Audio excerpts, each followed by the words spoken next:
WWE returns to Atlanta July 12th for Saturday night's main event at State Farm Arena. It doesn't get much bigger than this. WWE Hall of Famer and Georgia Bulldog Goldberg takes on the ring general Gunther for the World Heavyweight Championship. And joining me now is the five-time world champion, Bill Goldberg. How you doing? Thanks so much for your time. I'm doing great, man. Just trying to figure out when I got to eat next, when I got to train next, and when I got to run next. I mean, you know, I've been on this program for the past 6 months, and it's all coming to an end. So I better do a good performance out there. No doubt. I mean, getting to step into the ring in what you call your adopted hometown for the first time in a couple years. I know this is an emotional match for you based off of Gunther's comments at a show in Atlanta that you said you were just at with your wife and son. Can you kind of explain the emotions and how real they are behind this match? Well, I mean, it was kind of the first match that I'd ever taken my family to and kind of been just an observer. And I mean, this younger generation, they don't seem to respect us guys that much. And it showed its ugly head that night when Gunther had the gall to open his mouth and mention my name in a negative tone. And, you know, here's the deal. I don't care if it's wrestling. I don't care what it is. I don't care if I'm on the football field. I don't care if I'm walking down the street. If you say something derogatory towards me or about me, there are repercussions. And unfortunately, these days, kids don't feel as though there are repercussions for everything. But Gunther learned that there are repercussions. And so he's going to find out on the 12th how that really affected me, because, you know, I'm not a big fan of people talking negatively about myself or my family or anything around those two. And so he literally put himself in the spot of being the opponent for my retirement match. And bravo, if that's what he wanted to do, then kudos to him, because he accomplished it. Yeah, and he's only doubled down since. I asked him earlier in the week when I spoke to him, I said, look, you called him a one-trick pony. This is a legend. You said you'd beat him in 3 minutes, and he stood by those comments. What did you make of those comments when you heard them, and what do you think now? He's still saying it. He's ridiculous, man. He has no idea what he's in for. Like, none whatsoever. Nobody's ever beat me in 3 minutes. Not many people have even beaten me. You know, since I went to WWE, there's been a number of people that, as of late, have had their hand raised. But I still have a pretty damn good record. And he must have forgotten that. And he must have forgotten the 173-0.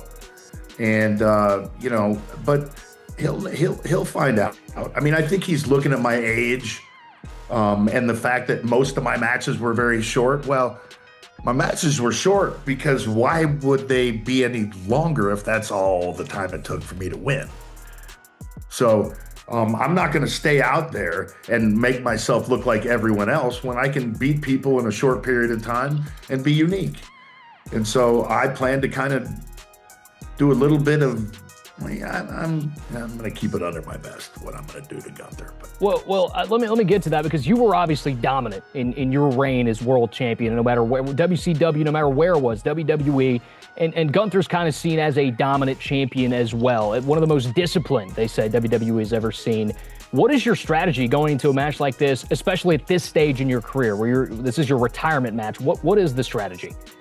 Yeah, you know, I'm not gonna reveal that by any stretch, because Gunther, knowing him, is probably listening to this interview.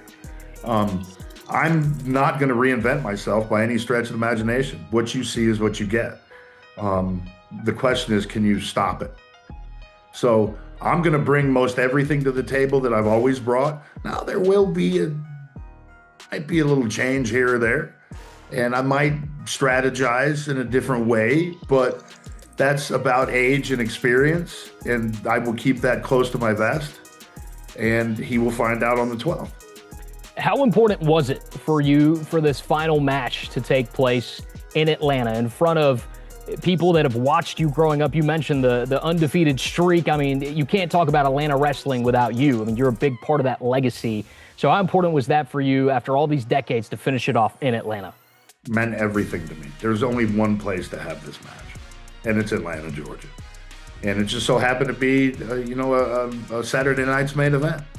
Um, it's truly the only place to have it, no question. Hands down, that's what we spoke of in the beginning, and that's what's going to happen. And there's no comparison as to the city that this should be played out in. So you believe you will be holding that world championship belt in Atlanta on your way out in your final match? You believe that's going to happen? I'm going to do my damnedest to make that happen. I know I'll be holding his head in one hand. Hopefully the belt is in the other. I love it. Let's talk about your time at UGA a little bit, because obviously our viewers love Goldberg, not just for what you did in the ring, but what you did on the football field. You played D-tackle, obviously, for the Dogs in the late 80s. What are some of your favorite memories of Athens? Everything. Honest to God. I mean, just the entire experience was life-changing. Those 4 years there molded me as a human being, as everything. I mean, the friends that I struck up there on the football team and going to university, they'll be at the match. Most of them will be there. That's how strong the bond is. And I go back and talk to schools all the time. And the one thing that I tell them when I'm talking to the football team is that, they're in the position that no matter how rich you are, no matter how famous you are, no matter how big or strong you are, you can't go back in time and go play college football again because my eligibility's gone. That was the most fun part of my life. And I've done a lot of cool stuff ever since. Nothing compares to my college days. And that's why it's nowadays with the portal, it's a little different. The scenery is so much different. I went in with 35 guys in my freshman class. My son goes to the University of Colorado, and he's got 7 guys with him in freshman class because everyone else is in the portal. Right. So things are so much different now. But man, we had a bond back in the day.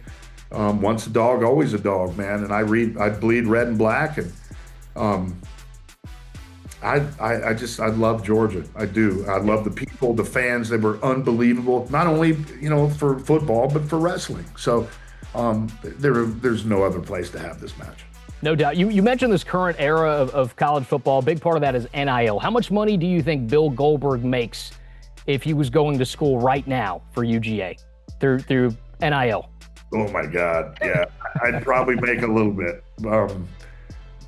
I think because I have an affinity to put a good, entertaining video together. But who knows, man? It's like open warfare. It's crazy. I mean, my son's doing things that I'm doing right now. NILs are things that I prosper from at the moment. So it's amazing where we've come. I do believe they need to get paid. There's no question about it.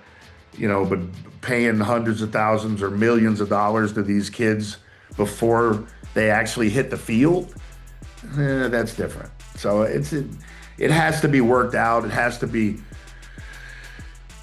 cleaned up. But the state of college football is kind of up in the air right now, if you ask me.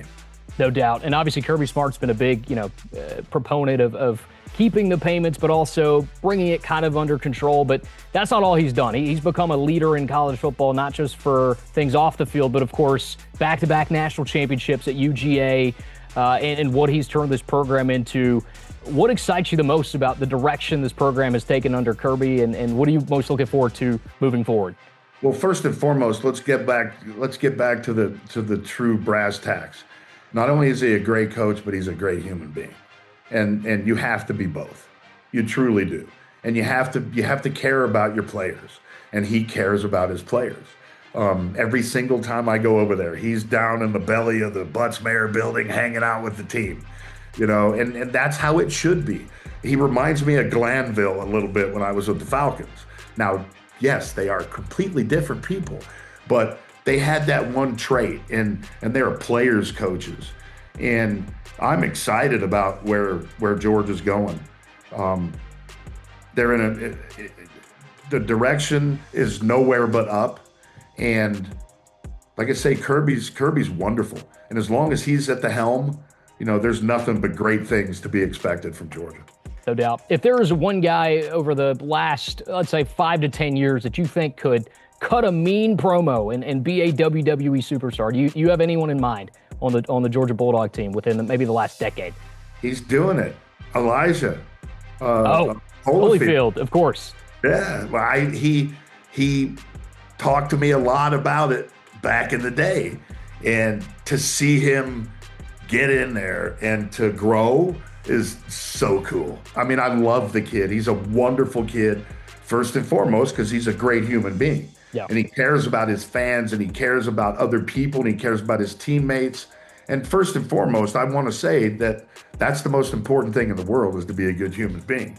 Anybody can have talent, but to be a good person, that takes a lot, right? So I am so happy for him. I am so excited for him. And I'm curious to see what happens with him. I love it. Obviously, thank you so much for your time. We're looking forward to seeing you on July 12th. You got it, my brother. Really appreciate it. Thank you for the time.